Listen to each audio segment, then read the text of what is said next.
Hello, and welcome to Awkward Family Conversations, an intergenerational discussion of topics of interest, mainly to Millennials and Gen Z Zoomers.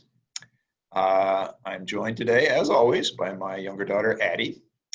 Addie was quite an artist as she was growing up, and at least one of her paintings was part of the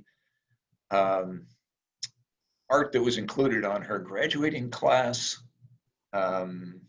programs, I guess, for things like the baccalaureate and other stuff. What exactly was that? It was actually a mixed media piece of colored pencil and oil pastel. And was this the avocado or was it the lips with the lipstick? The avocado was included. The avocado. So her picture of an avocado, which just underscores her long love affair with the sort of fruit or a vegetable, the avocado. I think it's technically a fruit because of the pit. Maybe so. Anyway, she's always liked avocados, and so much so that she painted it, and she painted it so well, it was included as one of the art pieces in the graduating class programs. Oil pastel. Oil pastels. Very good. Hello, Ed. Hi, Dad. I'm here with, that's my dad, Rhett, that you just heard. Forget that it was an oil pastel right after I told him. And my father is convinced that my cat is trying to kill me at any given moment. Yes, I think you need to sleep with one eye open whenever you have a cat in the house. I don't. Then it's only a matter of time. I trim her nails though, so she can't do much, and she has 2 teeth, so. That's wise. That is wise. And yeah, she's getting the rest of her teeth taken out next week, so. Okay, good. She can only gum you then with exactly short claws. So. And she does. I like your chances a little better with that being the case. I mean, she's really intimidating, very scary creature. Indeed. All right. Well, on to the meat of the podcast. We have some follow-up from last week, which is the sizes of the generations. And in the words of my father, they're a little squishy, yeah. Which apparently he just means give or take 5 million, since nobody really agrees on where they begin or end, although I like to define it as when Pluto changes signs. I think that's going to be a hard sell, but I will just have you know that is actually when, that's like usually the central year of when people draw generations is when Pluto changes signs. So fun fact. All right. Anyway, Gen Z is about 72 million people in the US, and millennials are about 83 million, and Gen X is 65 million, which is by far the biggest whiff that you had last week. And about 79 million for boomers. So follow up. I did say boomers and millennials were around 80 million, which is true. Yeah. But Gen X is quite a bit bigger than I expected, or than I remember it. 40 to 65 is more than a 50% error. So okay. Yeah. But the Gen Z, the Zoomers, are bigger than the Gen X, but not quite as large as either the boomers or the millennials. It is what it is. 65 million of you guys made 72 of us, so nice. Anyway, superfan Mike from Indianapolis also shared some personal related information that he works in accounting, and his field is seeing the dynamic that we discussed last week, that older accountants are retiring and there's not enough people to replace them. So if you're interested in accounting, you got a good future. Lots of opportunity in the accounting field, and that's just one of many fields. In my old business, wealth management and investor brokerage services, the registered investment advisors are seeing the exact same thing. You've got a lot of folks who are retiring; they're in their 60s and 70s and looking to get out of their practices, but there's not as many people coming into the field, and so that succession planning, especially for small businesses, is a real big issue in that particular area.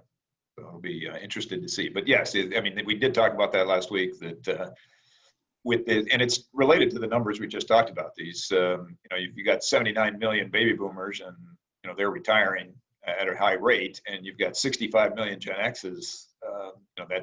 That leaves quite a shortfall, which means there's going to be opportunity for both millennials and the Zoomers coming up to have more senior responsibilities faster in their career, sooner in their career than other generations have had, which is exactly what we said last week. So there it is, Superfan Mike validating our discussions. Thank you, Mike. All right, and then moving on to our topic today, which is how can I make a difference early in my career? Yes, it's the old ambition versus the fear of screwing up question. Well, kind of. Sort of. Well, and yeah, well, I guess ambition has got two sides of it. Do you really want to strive at work, or do you just want to coast along and have your work give you The invader has come. Looks like our intern has made her appearance. There she is. Hello, Claire. But let's talk, before we get into our 2 minutes of internet research, let's talk about why you might want to make a difference earlier in your career. I think, there's probably a few things to think about. I think it's human nature to want to matter. We all want to leave, our impact on the world. We want the world to know that we've been here. And I think that's just part of human nature. So, it's a way to leave footprints, get up and, sorry, the cat is making funny faces at the camera. Anyway, I do think it's part of human nature. And so whether you're early in your career or late in your career, and whether it's actually a career or whether you're just looking in life in general, I think we all want to matter. And so I do think, this is one way to matter, is find out, the earlier you can have an impact, the more opportunity and the greater impact that can be. So I think too, there's the second piece of this is why you want to do it is because there is an opportunity, as we just talked about. I mean, if you're a young person in a career, you've been in your career 5-10 years, or if you're just starting out in veterinary care, there's going to be an opportunity for you to assume greater responsibilities earlier in your career. And we'll talk a little bit later about how you want to be ready for those opportunities, because it's great that the opportunity is there in front of you, but if you're only going to screw it up, that's not going to be a very satisfying experience for you. And you're probably not going to get much of an opportunity after the fact. Once if you're just not ready to take on the job and do the role, then you're not going to magically get better just because there's nobody else who's there to take it on. So, there's definitely opportunity, and you want to be worthy of that opportunity. And I think then sort of the flip side of this is that late in your career, you're going to be under more pressure than you are early in your career. So in the early part of the career, the road is open. You've got a lot of baby boomers retiring. The Gen Xers aren't either generally inclined or of sufficient number to be able to fill all those responsibilities, those jobs that are available. So you're going to have that. But on the backside of you, for the millennials, the Gen Z, the Zoomers generation is not as small as the Gen X generation that was chasing the boomers. And so the boomers were able to stay in jobs longer, probably, because they didn't have quite as much pressure from below. And that's not going to be the case as you get late in your career. And we talked about this last week. It's going to be harder to make a difference later in your career than it is for previous generations. So you're going to get a lot of benefit from these demographic shifts and demographic opportunities earlier in your career. But later in the career, you're probably going to be under a little more pressure than the boomers have been, for instance. And the Gen X's. I mean, the Gen X's are in a great spot. So if you happen to be a Gen X who's really into, a career and making an impact at work, this is your time. And just as there's a lot of opportunities for millennials and Zoomers with the extra expertise that their time in the workplace has given them. Gen X is sitting in a very nice place, but those dynamics are not going to be the case for Gen Xers or Zoomers. I mean, I think we talked last week that they're expecting millennials to, the 83 million millennials to have 72 million children. And so that next generation behind the Zoomers is also going to be, a decent size, putting more pressure on the Zoomers. So I think there's, you want to matter just because you're a person. There's opportunity in front of you early in your career, which is great. And there's going to be less opportunity later in your career. And so, you want to strike while the iron hot. The opportunity is when you're younger, and you want to be prepared so that you can do that. Does that make sense to you? It does indeed. Do you feel a need to want to make a difference earlier in your career? Absolutely. That's why I left audio and went to veterinary medicine. And what kind of impact have you defined the kind of impact that you want to leave on the world? Not really. In your career? Kind of want to save animals. Okay. Well, then you're in the right place for that. Audio would have been a little harder to do that, accomplish that goal. All right. Well, moving on to our 2 minutes of internet research on the topic. I did find a couple of very interesting articles, and I'll share those links on our YouTube and our website links, and probably, YouTube and website, and probably on Facebook as well. But CareerCast, there was Eva Winslow, who I think is an editor with CareerCast. I may have that wrong. Wrote article, and also a website called The Muse had a really interesting article as well. And these were more general advice for success about how to achieve success really anytime. But I think there were a couple of items that were of particular interest to folks who were younger in their career, things that they could maybe take on a little bit more, take it on a little, would be more relevant, say, than some of the other items that were on those lists. But take a look at the articles, read them both. They're both really good articles, and with a lot of, I think, advice that's spot on.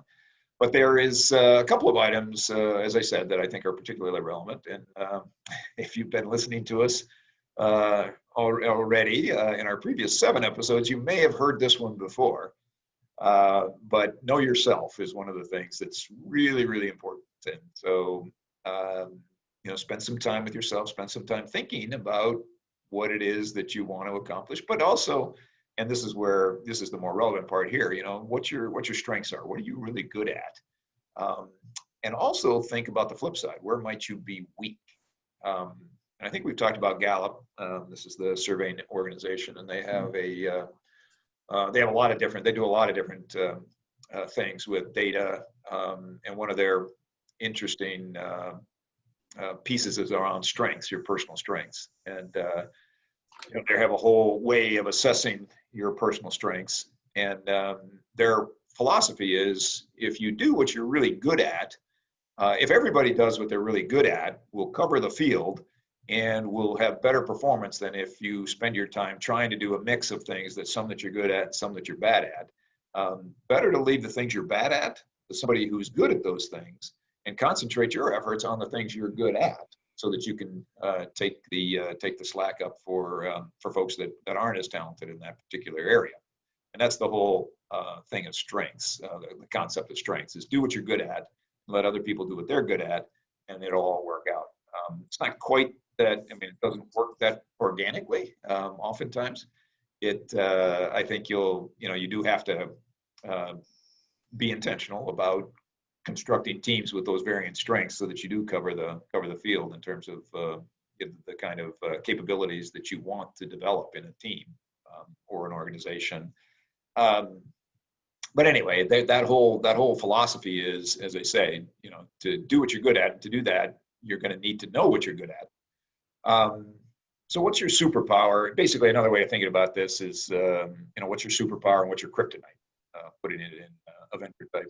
I guess it's Superman. I was going to say that's different universe, Dad. Yeah. Well, yeah. Whatever. It's Superman. What's your superpower, and then what's your kryptonite? What are the things that you'll stumble on?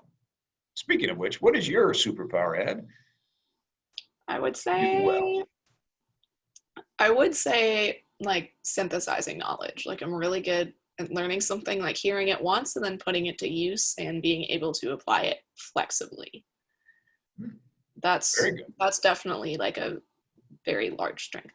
Interesting, because I would say that's often that's something that I can do well, and it's related to analysis, is kind of take on information and sort wheat from chaff, and then be able to fit the wheat piece into kind of a worldview that I have, or the other experience and a perspective that I have.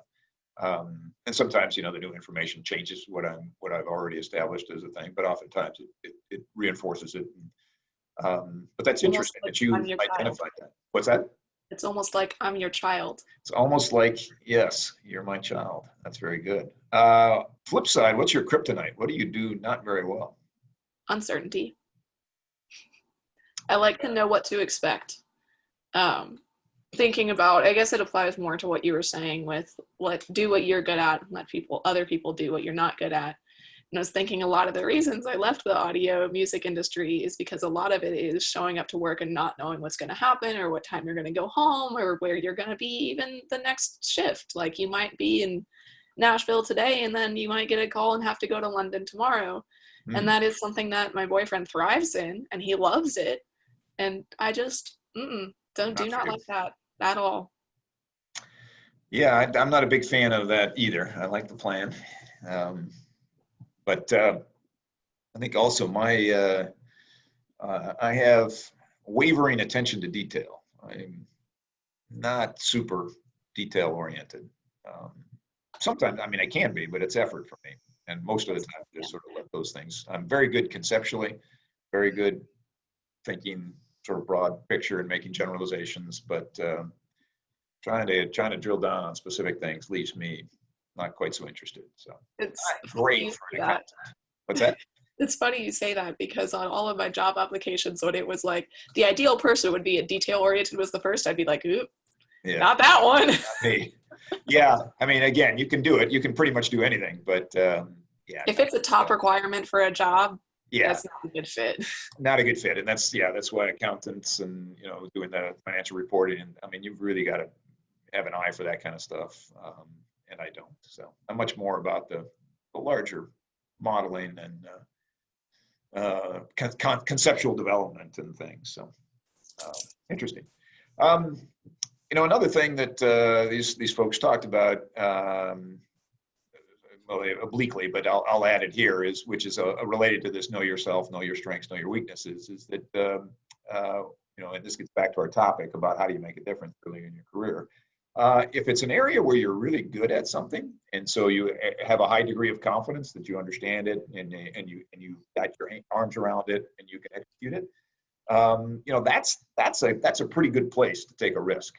So if you're not maybe 100% sure, but typically you're pretty good at this sort of thing, maybe that's where you raise your hand, or where you kind of go out and you take the risk and you draw attention to yourself.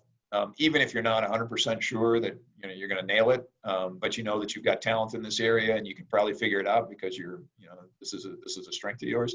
That's the place to take the risk. If you're not detail oriented, raising your hand and volunteering for a project to proofread an annual report or something that's going to a regulator, or going out to the public, probably not great. So where you're good, take the risk.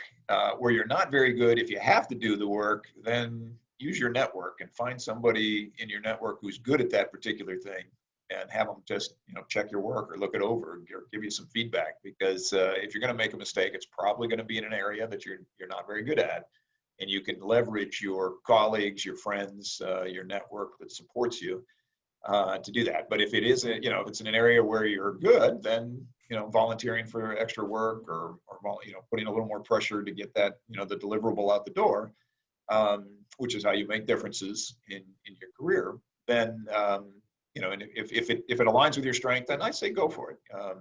You're probably not going to hit it 100% of the time, but your odds of hitting it go way up if you're doing something you're good at, as opposed to doing something you're really not. And so knowing yourself is really important, so that you can make educated, informed decisions about if I've got to make a difference early in my career, if this is a task that's going to bring a lot of attention to me, have visibility, then if I make sure that you're confident you can deliver on it, I guess, and you can be confident if you know that this is a strength of yours. So know yourself was one of the big ones. Responsibility. I'm always big on ownership, not ownership of sort of physical ownership of things, but owning what you do, owning your actions, owning your thoughts, and responsibility. That's basically what responsibility is, and both of these articles talked about that. You can make a difference early in your career by being that stand-up person, that person who owns the mistakes, who you might fumble something and you did it, and you own your decisions. Yeah, I made that decision because of X, Y, and Z, and don't shy from it. Don't say, but so-and-so, told me it was a good idea. Just if it was your decision, own it.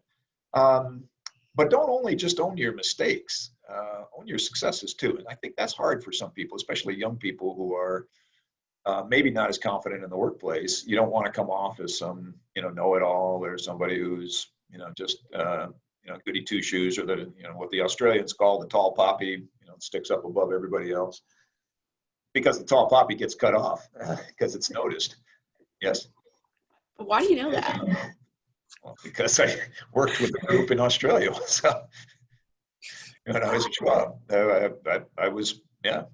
worked with the Charles Schwab Australia team. So, in fact, I wound down that business when we exited. So, anyway, I know a little bit about Australia because of that. Did you meet any tall Schwappies? I did not, although I'm sure we had them. Well, Leif Langenstein was pretty tall. But anyway, so own your performance without excuse. Own your decisions, own the things that happen. Explain them for sure, but don't excuse them. And that goes for your successes too. So when you think about your professional life, and I know that you're early in your professional life, but what's the biggest mistake you've made in the workplace where you got where it didn't turn out nearly as well as you'd hoped? Oh man, can I just gesture broadly at 2 years in audio? Well, was that truly a mistake? I don't know that. No, I mean the stuff that I did while I was working in audio. I dropped a $25,000 microphone once. Ouch. Yeah. That would be bad. I told the boss though, and it ended up being fine, thank God. But I was like, this is it. This is a cool internship while it lasted. So you owned it though. I mean, you dropped it and you owned it. So yeah. Good for you. And then what was your biggest? What do you think of was your biggest success in this time?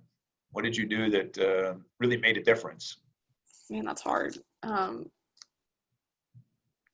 adopted my cat. So, I don't know. This is the part about owning your successes too. We all remember our failures because those hurt, but you should remember your successes too, and you should own them because that's part of that is the difference you're trying to make is going to be reflected in the successes. I mean, yes, but I haven't, I don't know, I feel like I haven't done anything big.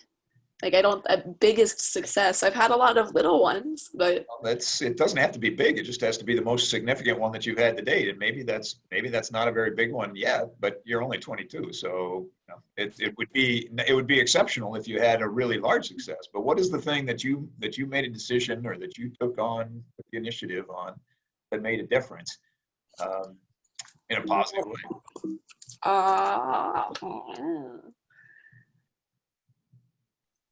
I mean, I guess I would say, speaking recently, I helped a couple find the microchip in a cat and made the decision to give them the information of the owner of that cat. And turns out that owner wasn't good for the cat and gave it up. And now this really lovely couple has a nice new cat. There you go. And a happy new home. All right. Very good. But a lot of it is just little things mostly someone's about to do something and I'm like, why are you using a distemper parva lepto on a 12-week-old puppy? And they're like, because I didn't read the lepto and it should be distemper parva or something like that. But okay. So you're helping out. I mean, yeah.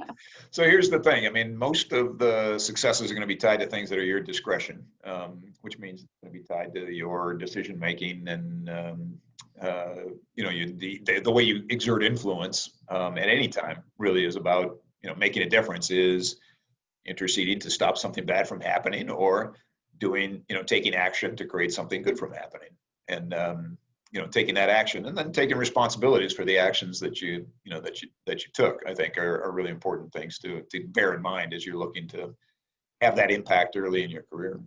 Another thing they talked about was raising standards. Don't accept less than you're capable of producing.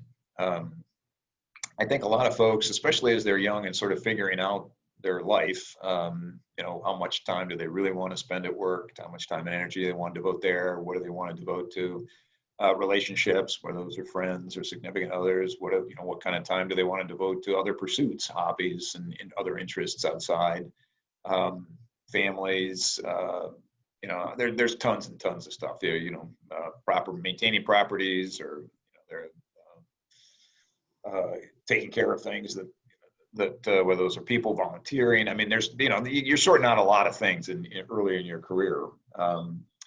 But it's important, again, and this gets a little bit back to knowing yourself. If you know what's important to yourself, don't,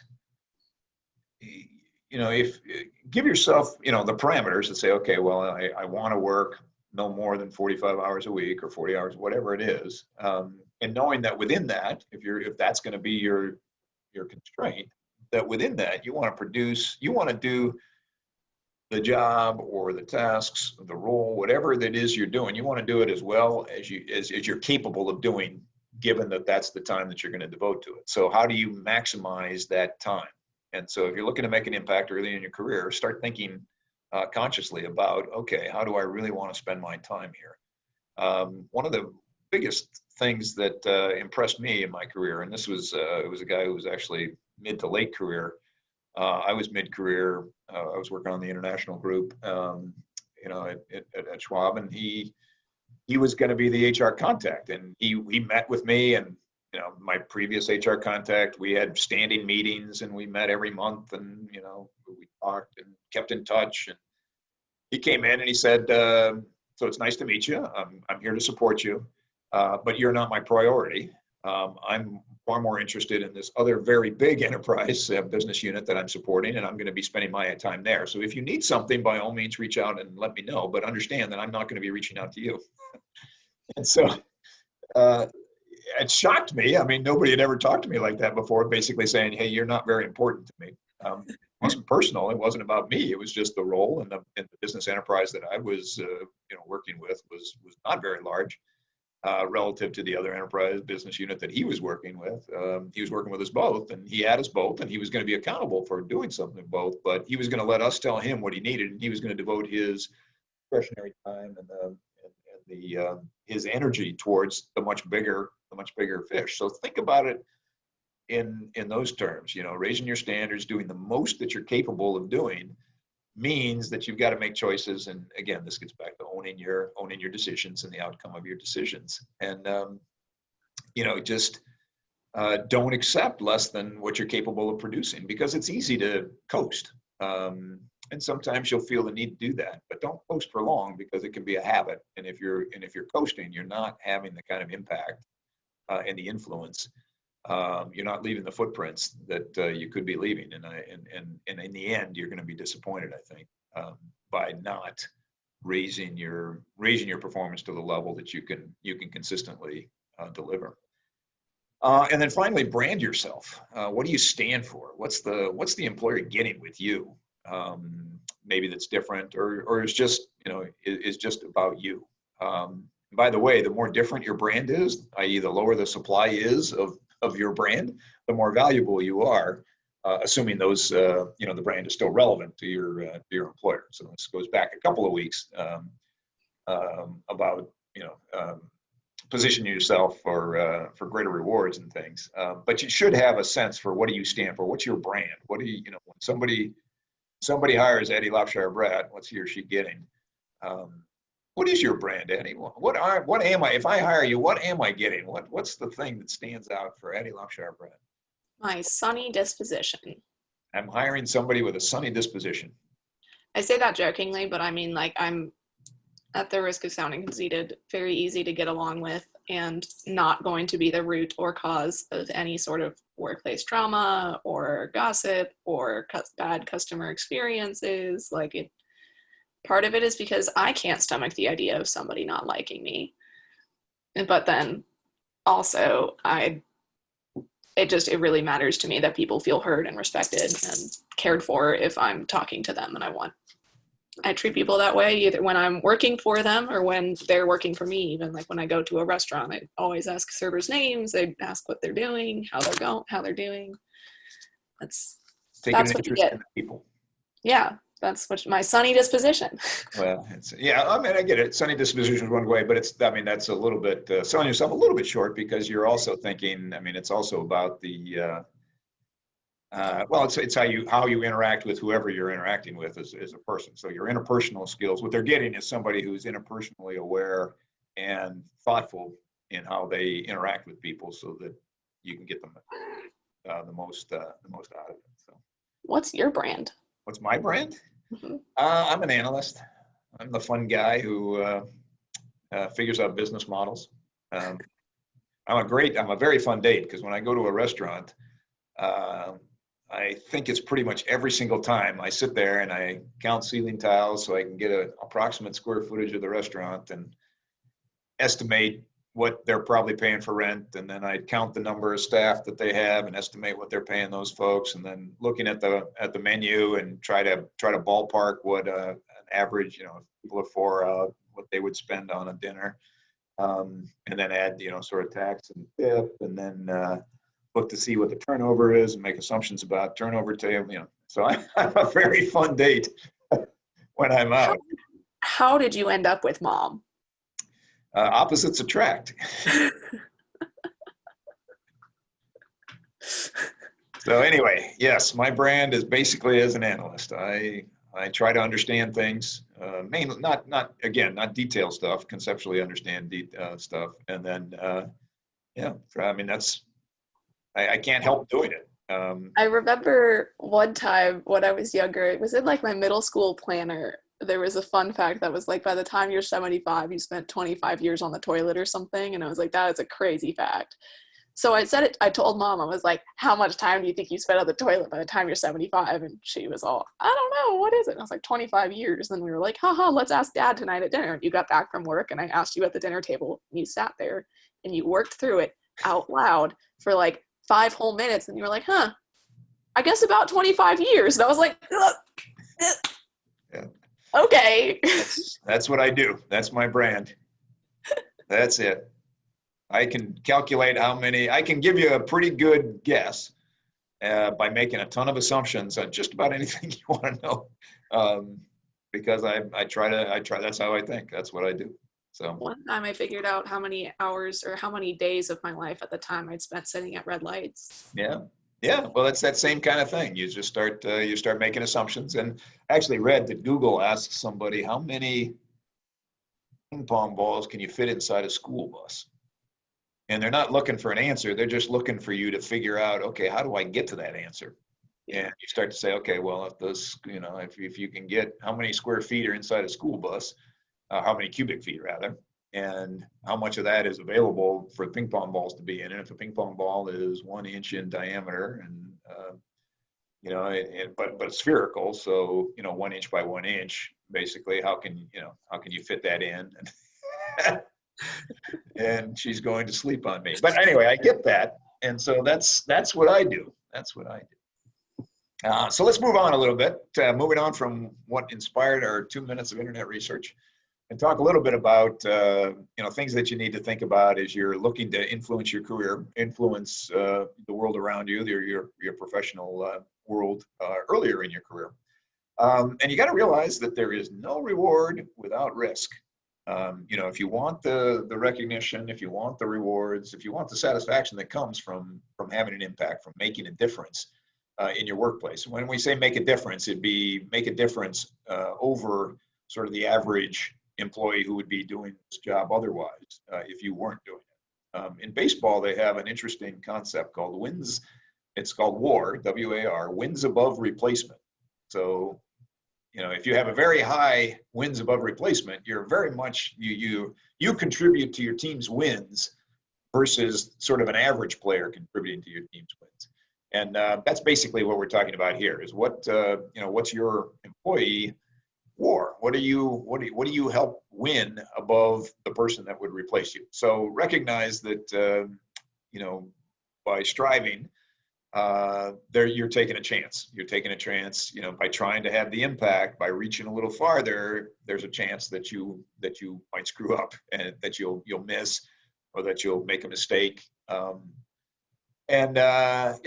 understand that and be okay with it, because as we said last week, I think it was Nelson Mandela, who said, "You never lose. You either succeed or you learn."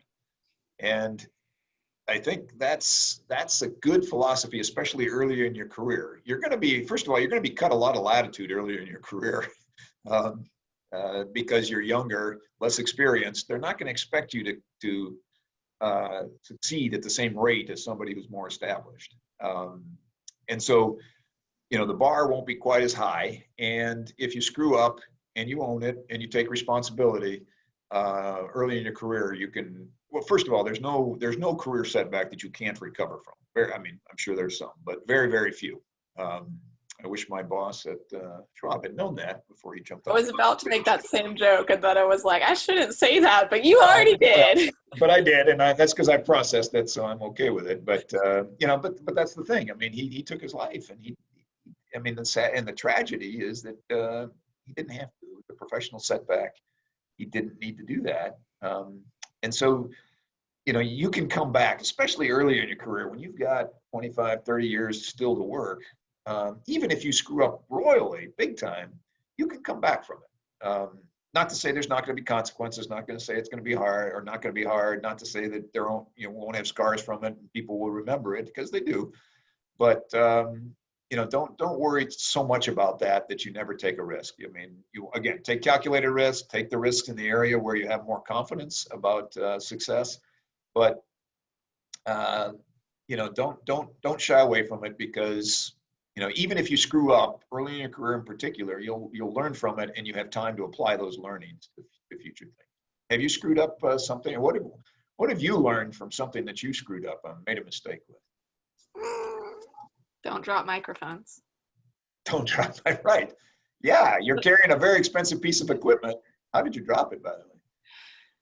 This is actually what I was getting at, what I learned. Know your limitations. I had to take this vocal setup upstairs and didn't want to have to bring a couple things, go up, come back down, get the rest of them. So I was like, I can carry it all in one thing. So I had the microphone in the box tucked under my arm, and the power box and the cables, and it was opening a door, and it slipped out from underneath my arm, and it was in the box when it fell. So that's good.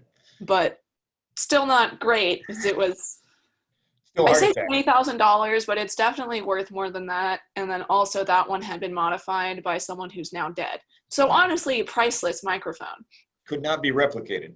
Yeah, very bad thing to drop. But that one, I learned, know your limitations. So now, even at work currently, if somebody tries to hand me two 20-pound puppies, I'm like, I'm going to take one. Be right back. Yeah. That's a good lesson. The other thing to remember is that, how focused we are on our own individual lives. That's true in the career, in the career field as well. I remember my second real professional job I had. I was working at Pacific Bell Directory, and our vice president was a new vice president of marketing, came in, and I was new. I'd been in the job maybe a year, maybe not even.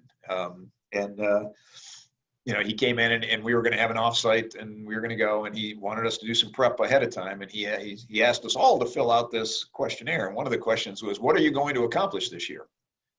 And so I'm naive, I'm young, I'm like, okay. And I'm also a writer. I'm an English major, so I know how to write well. And I was like, okay, well, I'm going to do this thing, the other thing, and this third thing. Just plain as day, very plainly stated, active voice, and this is what I'm going to do. So 3 weeks later, we're at the offsite. He's up there talking, and he says, I was pretty disappointed with what I heard from you guys in terms of setting out your goals for the year. It seemed like there was a lot of hedging and a lot of people who were not ready to sign up for anything very ambitious. But there's one guy here, Rep Rat. And I was like, what? And everybody turned and looked at me like, what the hell? And he says, this is what I was looking for. He says very forcefully what he's going to do, right? Okay. Well, it was goals for the year. 12 months is a very long time in a workplace. And a lot of things come up in the interim. And even the goals that you set in a very formal process, maybe you do half of them, maybe you do 2/3 of them, because there's other things that intervene and take precedence and become higher priorities. And so there's never been a review that I've gone through where I've laid out my goals at the beginning of the year and got to the end where I accomplished all of them. But I've been able to say, well, I didn't do that one because you gave, because this other thing became a priority. And so, the workplace is super dynamic. So don't be afraid of putting a stake out there and saying, hey, this is what I'm gonna try to do. These are my goals. This is what I want to do this year. And because there's all kinds of reasons if you don't get there, and most people are so focused on their own stuff, they're not paying attention to yours, even if they're your boss. And so there's risk in kind of staking out, hey, I want to deliver on this thing, but the risk is not as big as you think. So take more risk early in your career, especially in areas where you're confident, and understand that, yeah, if you screw up, you want to own that, but there's more latitude given to you. And even if you screw up, sometimes they're not really watching very closely. And so if you don't mention it, if it's obvious, a screw up, if you broke if you broke a irreplaceable microphone, that would be kind of hard to hide. But in a lot of cases, it's, I was going to do X, Y, and Z reports, and and if you don't get them all done, then it's like, okay, who's really keeping track? And so there's less risk out there than you think. So don't be afraid of taking it, and especially earlier in your career when people will make allowances for you because you're young.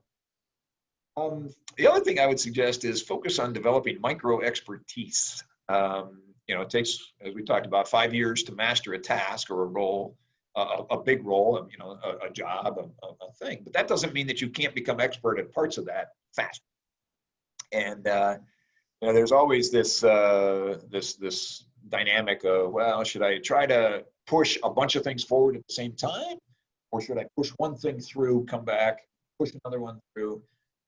It turns out that almost always that second approach, get one thing, push it through, come back, get a second thing, push it through, actually ends up delivering the total number faster than trying to attend to a whole bunch of things at the same time. So if you're trying to grow your expertise, if you've got 8 areas of your job that you're trying to master and you're trying to grow all 8 at the same time, that's one approach, and you'll get there. You'll get to the finish line. But if you focus on one area and know how to do that really well, now you've got micro expertise. Now you're the person on the team that your boss wants to come to when that job needs to be done really, really well.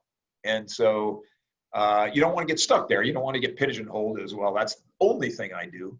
But learn how to do that first, and then be that go-to person for that role, and then take another task, take another role, and become an expert at that. And so this is what I mean about these micro expertise. It still may take you 5 years to master all 8 of these things that you need to do for this job. But because you'll master them at different times, and you'll grow that, you'll be an expert. You can make a difference in those areas that you master early, and I think that can have great benefit for you. So I would say use that throughput model as maybe a way to think about how to build your career, become expert in these micro areas within your larger role, so that you can make a difference in those areas first. And then finally, I would say take the roles that you can see a path to success. So, and this gets back to what we were talking about at the beginning, where you want to be worthy of the opportunities you get. So you're going to have, we talked about, you're going to have early in your career more opportunities than other people prior to, other generations prior, because there's less competition for those roles. In fact, they're looking for people to take on those jobs. So it's going to be there for you. But you want to make sure that you can be successful at the job. And what we were talking about earlier, don't take a job, don't take a role, even if it's a promotion, even if it's a big bunch of money, that you're not going to be good at. So make sure you can see a path to success. And so there's a couple of, well, one example that I had, and I'll make myself look good, and then I'll make my old boss look bad, with a couple of examples of this kind of thing about being able to see a path to success. You don't need to know it all. That you don't have to be able to say, okay, I'm 100% confident I can do this, but you can say, I'm pretty confident I can do this because I can see how this will work, kind of in the big pieces, how the big pieces fit together and get me to that objective. You don't need to know all of it, but you need to know some of it, and you need to be able to kind of see your path to that success. Fairly early in my career, after I was recognized for speaking up forcefully, and the same company, I was assistant product manager, so entry-level position in the marketing organization, very low. We'd been employing a creative service group to produce the artwork for the Yellow Pages directories that we were publishing. So they came time to renegotiate this 3-year contract, and this creative services group wanted a ton more money. They wanted like 3 times the money that we'd been paying them. And we'd been paying them a lot because they were a height, and we were trying to reinvent the Yellow Pages and, as an information guide. And so, they basically said, well, we want a lot more money. And our management team said, nah, we don't want to pay them that. What would it take to bring that group, that function, internal? So you're talking about probably 30 people, 30 jobs in editorial content writing.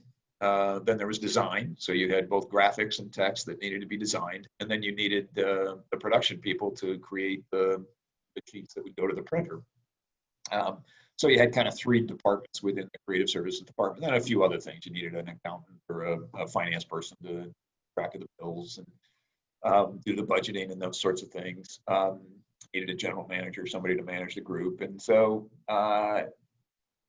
they started saying, okay, well, let's see who we've got on team that can bring this team inside. And so they went to all the product managers. Well, they went to the director and said, hey, can you do this? And he was like, sure. And he went to each of his product managers, and they were all like, no way. This is a high-risk project. It's going to make me look bad. In other words, they didn't want to touch it because they thought the risk was way higher than any reward. And so our director was getting a little anxious about it, and he came to me, and he's like, hey, would you be interested in this? And it was kind of like, yeah, because I was analyzing it, right? I was sitting there thinking, okay, well, the first thing we need to do is get, we have to have real estate, so we got to have that. We have a real estate department that can help us locate space to have, all these people sit and get the equipment that they need. We need a budget for equipment. We need to hire all these people. I don't know how to do any of this, but I know that our company has people that work all this. And so if it's just coordinating it, I can manage that. And so I did. I was like, sure. And everybody was stunned. They're like, oh my God, this is going to be a massive screw up. But it wasn't, because I could see a path to success.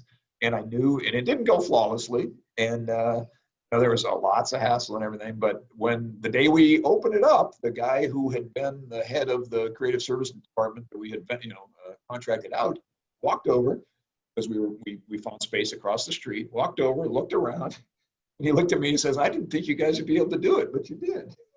And got me a $2,000 bonus, in fact. So it was really good. But that's what I mean. That was an opportunity early in my career to make a difference. And it made sense to me because I could see a path to success. And if you can see that, then take the risk. Definitely do it, because you'll get the opportunity. And it put me on the radar of the executive team, because I had to come in and give updates to the project. And nobody wanted to be the guy giving the updates in case it screws up. So lots of opportunity for exposure. And when it turned out well, I got a lot of kudos, and it did help launch my career at that company, and which led to other opportunities down the line as some of the folks I worked with. In fact, the guy I'm going to talk about next, who was the guy who hired me, or recommended me to be hired at Schwab when I changed companies.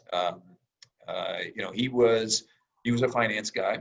He went over to Schwab in a finance role.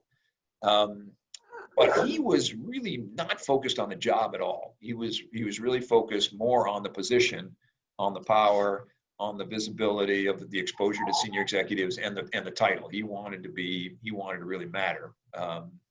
But he didn't want to do anything necessarily in the job. I'm probably making him sound worse, but he's dead, so it's not like he's going to come back and tell me anything about it. So His had dad. a heart attack at 38, so, doing yoga. He's his dad.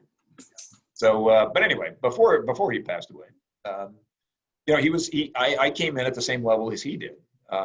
Within 6 months of me being at Schwab, everybody between me and the president had moved into a different role. So there was like 5 or 6 layers of management, and all of them changed. And so my director became a vice president, and then promoted Dave, a friend of mine who got me into Schwab, to that director role to backfill her. She, within probably another 6 months or so, she moved to a different role, and he took over the vice president. So he'd been promoted 2 levels in 12 months, which is fast. I mean, that's really, really fast. And these are not insignificant jobs. I mean, these are vice presidents at Schwab make, well over, I mean, they're probably making all in total comp at that time was probably $250K a year. So it was a big deal.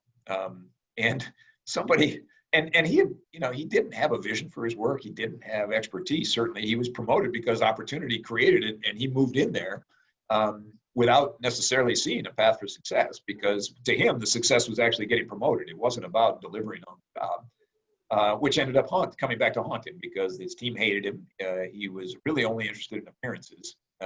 He was not actually interested in doing work that made a difference. He was far more interested in who was going to be in the meeting than what we were going to present, how we had to present it to people, because that mattered more than the actual data. So it was really, really challenging. And somebody asked him, well, in another year, you're going to be a senior vice president, which is crazy thing. And, as I said, he's probably early mid-30s. So, I mean, he was being promoted very quickly. And he said, no, probably not a year, but maybe 18 months. Without realizing that it takes 5 years to master a job, and that he'd kind of gotten out over his skis anyway. And we ended up, there was sort of a coup of sorts, where we made it very clear that he was not a very good leader, and he was moved out of our area and sort of pigeonholed a bit, and definitely off the fast track, because he took a job that he wasn't ready to perform in. Because he wasn't thinking about that as something that mattered. So I would say that, as you think about making a difference early in your career, don't take a job just because it pays more, just because the title's better. Understand what the job's expectations are, and then answer knowing yourself, ask yourself honestly, can I really deliver on this? Can I really deliver on this job? Can I do the things that are being asked of it, the tasks? Can I accomplish the things? And that would be it. So what's the biggest risk you've taken at work? What's the thing where you were most anxious by agreeing to take on something?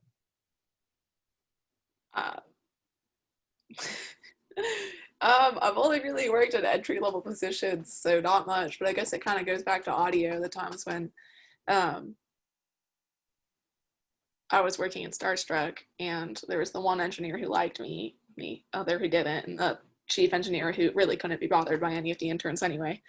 And the one who would like me would ask me if he'd be like, all right, can you go set up this drum? Like, set up, and he'd be like, yeah?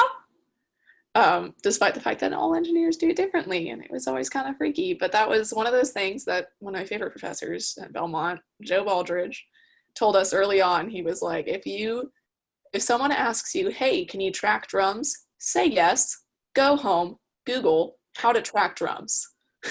Yeah, but exactly. Lean on the leverage, or leverage the resources that are out there for you. So, which is still what I do when I'm looking at records or something at work, and it's like, this puppy got this shot, and all it says is the brand name. I'm like, Google's the brand name, and I'm like, oh, this puppy got a distemper shot. Okay, very good. Yeah. But take advantage of the resources around you. Use your network, use your Google, use it all. Absolutely. Well, then there was also the risk of applying to a veterinary field without having any experience or not. That's true. That's a risk, but didn't really have much to lose on that one though. So yeah, but that makes the risk easy, right? I mean, if you don't have anything to lose, but if you're in a job and you like it and you're striving and there's consequence if you screw up. I mean, people are going to remember that. You know, that's risk, but understand you can always come back. And when you're young, they give you a lot more latitude. And if you can see a path to success, take the risk. It's gonna, you know, you'll more often than not, it'll be worthwhile. So I encourage more risk taking rather than less, but be thoughtful and intentional about it. Be intentional. Be On intentional this podcast. Exactly. So that's what we have for you today. No follow-up items, and you were able to keep your mouth in check. So no money for me, no coffee money for me this week. Can we have a Venmo tally for all the times you mention people you know that die? I think we're only up to 2, so no, we're not going to do Just that. Casually, like, oh yeah, but they're dead now. So, like, I'd be $2 richer. I'd take it, but I hear you. You still haven't paid me the dollar you owe me from 2 weeks ago. I did. I don't think so. Last week, I asked you for my car insurance payment. Oh, you did. I'm sorry. You're right. You're right. You're right. You did. All right. I apologize. You were right. So very good. All right. Take us home, Marianne. All right. Well, our loyal fans can find us on awkwardfamilyconversations.com, on Twitter at awkwardfamilyc1, on YouTube and Facebook at Awkward Family Conversations, and on Spotify, Stitcher, Apple, and Google Podcasts, or wherever you get your favorite podcasts. Again, Awkward Family Conversations. Not de-intentional. It could make that the subtitle, though. Maybe. And let us know what you think. Keep questions and suggestions coming through comments or DMs or the text message thread with the family. And next time we will tackle what is so magical about lifelong learning and why do employers care so much about it? Do they? That's good. I'll look forward to that discussion, Addie. Cool. Same. All right. Love you. Take care. I love you too, Dad. All right. Bye. Bye.